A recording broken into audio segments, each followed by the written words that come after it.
En Grèce, teindre les œufs et particulièrement les œufs rouges est une tradition incontournable pour Pâques. Et devinez quoi? Pâques approche. Alors pourquoi n'en profiteriez-vous pas pour préparer vous aussi de beaux œufs de Pâques traditionnels? Vous êtes motivés? Alors c'est parti pour un tuto spécial œufs de Pâques. Yassas, ici Angélique et je vous souhaite la bienvenue sur Cuisine à la grecque, la chaîne qui vous apprendra à cuisiner grec étape par étape. En Grèce, la tradition est de teindre les œufs pour Pâques. Souvent, c'est en rouge, mais de plus en plus, on retrouve aussi d'autres couleurs. À cet effet, les commerces en Grèce vendent de la teinture alimentaire qui va permettre de colorer les œufs. Quand on n'habite pas en Grèce, il n'est pas toujours facile de trouver ce type de colorant alimentaire et par ailleurs, ils ne sont pas toujours composés de produits 100% naturels. C'est pourquoi aujourd'hui, j'ai la solution qu'il vous faut. Je vous propose un tuto spécial œufs de Pâques que l'on va faire avec des colorants 100% naturels. On va se concentrer sur 3 types de colorants naturels, la betterave, les épluchures d'oignons et le chou rouge. Après la théorie, passe à la pratique. Alors passons sans plus tarder à la liste des ingrédients, ou pâmé, comme on dit en grec. Pour teindre nos œufs de façon naturelle, nous aurons besoin d'1 litre d'eau, de 6 œufs, de 3 cuillères à soupe de vinaigre blanc et d'un colorant naturel. Alors là, c'est au choix. Vous pouvez prendre soit un demi-chou rouge, soit 3 betteraves, soit l'épluchure de 8 oignons. Je vous souhaite la bienvenue dans ma cuisine dans laquelle nous sommes prêts à démarrer la première étape qui va consister à préparer nos œufs. Avant de nous diriger vers l'évier, j'ai déjà une première astuce à vous donner. Dans la mesure du possible, essayez de choisir des œufs avec une coquille claire ou le plus clair possible. Parce que plus la coquille sera claire, plus le résultat sera probant. Ensuite, on prend nos œufs, on les met dans une petite bassine d'eau et ensuite, à l'aide de vos mains ou d'une petite éponge, on va les frotter délicatement tout autour afin d'éliminer tous les résidus éventuels. Il peut y avoir des petits morceaux de terre, il peut y avoir des plumes souvenirs que la poule aurait laissées. Donc on nettoie tout ça pour avoir une surface bien lisse et bien propre. Et cette étape est bien entendu la même, peu importe le type de colorant que vous allez utiliser. Une fois les œufs nettoyés, on récupère une grande casserole dans laquelle on va faire cuire nos œufs. On va la remplir d'eau froide. Alors vous avez peut-être remarqué que moi j'ai une casserole quand même qui est un petit peu grande pour 6 œufs. C'est normal, c'est parce qu'en fait je vais en faire cuire 18 pour qu'on puisse tester les 3 colorants. Comme ça vous verrez bien toutes les nuances de couleurs. Vous pouvez aussi mettre une cuillère à soupe de vinaigre dans votre eau de cuisson, mélanger un petit peu et ensuite on va y placer nos œufs délicatement pour éviter la casse. Vous avez de la chance, il y a une deuxième petite astuce qui vous attend et c'est ma maman qui va vous la donner. Maman, on t'écoute! Avant de cuire vos œufs, veillez à ce qu'ils restent à température ambiante afin d'éviter les chocs thermiques et éviter qu'ils se fissurent. Merci maman! On allume le feu, on peut mettre trop fort. Et là, on va laisser cuire nos œufs pendant 10 minutes à partir du moment où ils commencent à bouillir. N'hésitez pas à baisser le feu si vous voyez que ça bout trop fort, parce qu'il ne faut pas qu'on casse les œufs.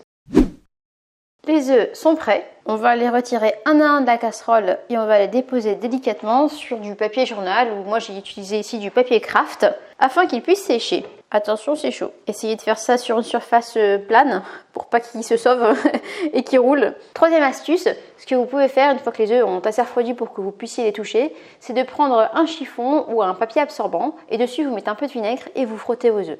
Et ça pour 2 raisons. La première, c'est qu'en fait le vinaigre c'est un fixateur de couleur, donc ça va permettre à la coquille de bien accueillir la teinture. Et la deuxième raison, c'est que ça va permettre de retirer les éventuelles taches de gras qui seront sur la coquille et qui empêcheraient la teinture d'adhérer. Comme on l'a dit tout à l'heure, aujourd'hui on va se concentrer sur comment colorer les œufs de façon 100% naturelle. Mais si ça vous intéresse, si vous avez de la teinture du commerce, sachez aussi que j'ai fait un tuto à ce sujet. Et je vous mets un lien dans la description si vous souhaitez le consulter. En parlant de tutos, sachez qu'il en existe d'autres ainsi que d'autres recettes sur ma chaîne, Cuisine à la grecque. N'hésitez donc pas à y faire un tour. Je vous conseille également de vous y abonner. Ça vous permettra d'être notifié de toutes les nouvelles vidéos que je publierai et ça aidera aussi la chaîne à grandir. Alors merci. Alors côté organisation, je vous montre un petit peu ce que j'ai fait. J'ai pris 3 casseroles et dans chacune de mes casseroles, j'ai mis un colorant naturel. On va se rapprocher. Dans la première, on a le chou rouge que j'ai coupé en petits morceaux. Plus vous coupez petit, mieux c'est, parce que ça permettra au colorant de mieux sortir. Idem pour la betterave, là je l'ai coupée en petits cubes, vous pouvez aussi la râper. Attention d'ailleurs quand vous la coupez parce que ça tâche. Et dans la dernière casserole, on a nos épluchures d'oignons. Maintenant ce qu'on va faire, c'est qu'on va rajouter de l'eau 1 litre d'eau dans chacune de nos casseroles. On va ensuite mettre à chauffer et à partir du moment où ça commence à bouillir, on va laisser environ 20 à 30 minutes. Normalement avec les betteraves, on devrait obtenir quelque chose de plutôt rouge foncé. Avec le chou rouge, on devrait obtenir quelque chose qui serait plutôt dans les bleus. Et avec l'oignon rouge, on devrait obtenir quelque chose qui serait plutôt dans le rouge brique. Astuce numéro 4, une fois que vous aurez mis vos œufs à tremper, plus vous allez les laisser longtemps dans la teinture, plus ils auront une couleur profonde. Alors maintenant on commence à voir que ça fait des petites bulles. Donc ce que je vais faire, c'est que je vais baisser le feu, je vais le mettre juste assez fort pour que ça puisse bouillir, mais pas plus. On veut juste des petites bulles. Et je vais ensuite mettre mon couvercle, ça va empêcher l'eau de s'évaporer. Parce que si vous avez trop d'eau qui s'évapore, après en fait il va plus vous rester beaucoup d'eau pour pouvoir tremper vos œufs. On se redonne rendez-vous dans 30 minutes. Les 30 minutes se sont écoulées. On va regarder un petit peu ce qui se passe en dessous des couvercles de chacune des casseroles. Alors ici on avait les oignons, ici on a les betteraves et enfin le chou rouge. Étape suivante, on va commencer par le liquide des oignons rouges. Je récupère un saladier avec une passoire et on va filtrer le liquide. On peut voir que l'eau s'est bien teintée. Le liquide filtré repart dans la casserole et on va lui rajouter nos 3 cuillères à soupe de vinaigre. Rappelez-vous, c'est ce qui va faire agent fixateur de couleur. On mélange un petit coup et voilà, notre première teinture est prête. Et je vais faire exactement la même chose avec les autres liquides. Je prends ma passoire et ma casserole. Oh, elle est plus lourde celle-là. Les betteraves, c'est plus lourd que les oignons. Hop, on filtre le liquide. Attention aux éclaboussures, elles tâchent. Et là, on va même pouvoir récupérer nos betteraves pour se faire une belle petite salade de betteraves maintenant qu'elles sont cuites. D'où le double avantage d'utiliser des colorants naturels. On s'est préparé notre petite salade du soir. Ça retourne à la casserole. On rajoute le vinaigre, on mélange et on termine avec le chou rouge. Avec ça, j'ai assez de chou pour plusieurs soirs. On remet le tout dans la casserole. Comme pour les autres, il a le droit à son petit vinaigre. Le mélange. Et on va pouvoir verser nos derniers œufs. Les œufs sont dans leur teinture. Et là, on va les laisser tremper entre 2 heures minimum et toute une nuit, selon le degré d'intensité souhaité. Moi, je vais les laisser toute la nuit. Je vous donne rendez-vous donc demain. Après 12 heures de repos et une bonne nuit de sommeil, je suis en pleine forme et je suis sûre que nos œufs aussi.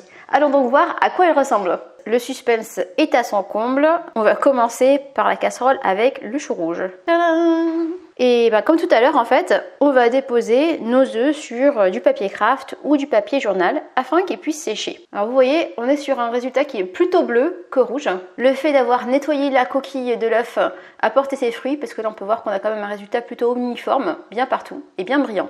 Bon, c'est une étape à pas négliger. Allez, on va aligner nos 6 œufs rouges d'un côté. Ça, on va avoir la place pour la suite. Écoutez, je suis contente du résultat. Alors, c'est pas rouge, mais ils sont bien colorés. Allez, on va passer à la casserole suivante, les épluchures d'oignons. Et là, on est plutôt sur un résultat marron-rouge en fait. Rouge brique, comme je vous le disais. Alors, quand vous utilisez de la teinture alimentaire, en général, c'est plutôt rouge vif. Là, on est plutôt sur un rouge foncé, violet. On va pouvoir fêter Pâques en couleur. Et on passe à la dernière casserole, les betteraves. Bon, plus ça va, plus je vois que j'ai les doigts qui deviennent rouges aussi. Vous pouvez bien évidemment porter des gants si vous souhaitez. Mais bon, comme c'est 100% naturel, j'avoue que je m'embête pas. Après les avoir lavés 1 ou 2 fois, ça va partir. Et là, regardez, on a un beau rouge violet. Alors c'est beaucoup plus clair que ce qu'on peut avoir avec les épluchures d'oignons. Ça ressemble un peu plus au rouge que vous allez trouver avec du colorant alimentaire. Avec ça, vous allez pouvoir décorer plein de brioches, plein de tables de Pâques. Et le petit dernier. Et voilà le travail. Alors vous pouvez voir qu'il nous reste encore du bain de teinture, donc vous pouvez tout à fait la réutiliser et remettre 6 œufs à nouveau, les relaisser tremper et refaire une nouvelle dose. En tout cas, on a des très beaux œufs bien colorés. On se retrouve avec du rouge, du violet et du bleu. Et il ne reste plus qu'à les laisser sécher. Une fois qu'ils seront secs, on pourra appliquer la 5e astuce qui va consister à les frotter avec un peu d'huile d'olive. C'est le secret qui va leur permettre de devenir super bruyants. Pas bruyants, brillants. En Grèce, la tradition, c'est de teindre ces œufs le jeudi saint, c'est-à-dire le jeudi qui précède le dimanche de Pâques. Ils sont utilisés comme éléments décoratifs pour décorer des brioches, par exemple, soleil qui est en grec, ou encore votre table de Pâques, tout simplement. Il existe également un jeu traditionnel qui se joue à partir du dimanche à minuit. En fait, vous prenez un œuf et votre adversaire en prend un également et vous allez vous affronter en duel. Et vous pouvez aussi affronter d'autres personnes dans la pièce. En fait, chacun va prendre un œuf et vous allez le taper l'un contre l'autre. Soit le haut contre le haut, soit le bas contre le bas, pour pas qu'il y ait d'inégalité. Et celui qui aura cassé sa coquille aura perdu. Si vous gagnez, il faudra garder l'œuf toute l'année jusqu'à la Pâques suivante parce qu'il va vous porter chance. Rien que pour ça, ça vaut le coup d'essayer. On va utiliser notre technique spéciale. On va prendre l'huile d'olive, un petit chiffon doux et on va frotter nos œufs. Ça va leur redonner de la brillance. L'idéal, c'est de vous munir d'un petit chiffon doux ou en tout cas quelque chose qui soit le moins abrasif possible pour ne pas endommager la teinture qui se trouve sur la coquille. Donc, et là on y va délicatement avec le petit chiffon, le petit mouchoir. On va badigeonner notre œuf d'huile d'olive sans trop appuyer dessus.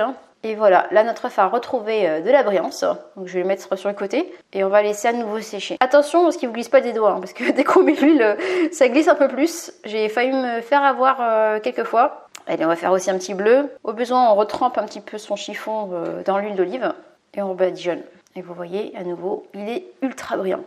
Ce que vous pouvez faire, c'est faire 2 couches. Donc en fait, vous laissez la première couche d'huile sécher et ensuite, dès que c'est sec, vous en refaites une. Et là, vous aurez vraiment une super brillance assurée. Alors pendant qu'on est en train de frotter, laissez-moi vous dire quelques petits mots sur les coloris. Nous, on s'est concentré sur 3 couleurs, mais vous avez en fait des possibilités infinies. Vous pouvez utiliser par exemple du curcuma. Là, vous aurez des couleurs plutôt orangées et jaunes. Vous pouvez aussi utiliser des épinards. Et là, vous aurez plutôt du coloris vert. Vous pouvez aussi après vous amuser avec les différents coloris. Vous pouvez faire des mélanges. Mélanger par exemple du curcuma avec les pleurs d'oignon. Comme ça, vous aurez quelque chose d'un peu moins foncé. Les seules limites que vous avez en fait après, c'est seulement celle de votre imagination. Et le dernier, ouf, lol, il n'y a pas de casse jusque là, c'est pas le moment. Sur le dernier œuf, ce serait quand même dommage. Et voilà le travail, admirez-moi ça. On a des beaux œufs teints et bien brillants, de toutes les couleurs. On peut être fiers de nous. Et il ne reste plus qu'à attendre le jour de Pâques pour pouvoir trinquer et affronter toute la famille en duel. D'ailleurs, si vous faites le tuto, n'hésitez pas à faire le jeu avec votre famille ou avec vos proches, je suis sûre qu'ils l'apprécieront. Notre tuto touche déjà à sa fin. Si vous l'avez apprécié, n'hésitez pas à me le faire savoir en cliquant sur le petit pouce vers le haut qui se trouve juste en dessous de la vidéo. Si vous souhaitez retrouver tous les détails de ce tuto, c'est également tout à fait possible. Il suffit de cliquer sur le lien qui se trouve dans la description.